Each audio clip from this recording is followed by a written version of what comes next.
الله أكبر.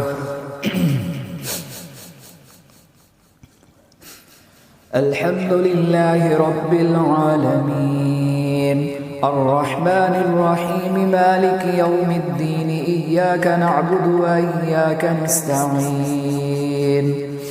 اهدنا الصراط المستقيم صراط الذين أنعمت عليهم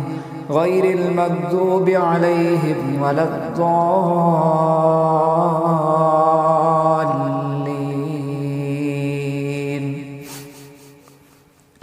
والفجر وليال عشر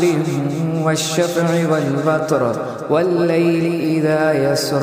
هل في ذلك قسم لذي حجر ألم تر كيف فعل ربك بعاد إرم ذات العماد التي لم يخلق مثلها في البلاد وثمود الذين جابوا الصخر بالواد وفرعون ذي الأوتاد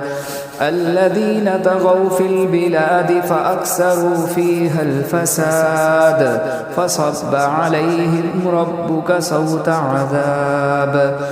إن ربك لبالمرصاد فأما الإنسان إذا ما ابتلاه ربه فأكرمه ونعمه فيقول ربي أكرمن وأما إذا ما ابتلاه فقدر عليه رزقه فيقول ربي أهانن كلا بل لا تكرمون اليتيم ولا تحاضون على طعام المسكين وتأكلون التراث أكلا لما وتحبون المال حبا جما كلا إذا دكت الأرض دكا دكا وجاء ربك والملك صفا صفا وجيء يومئذ بجهنم يومئذ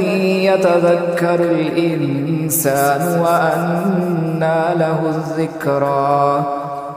يقول يا ليتني قدمت لحياتي فيومئذ لا يعذب عذابه أحد ولا يوثق وثاقه أحد يا أيتها النفس المطمئنة ارجعي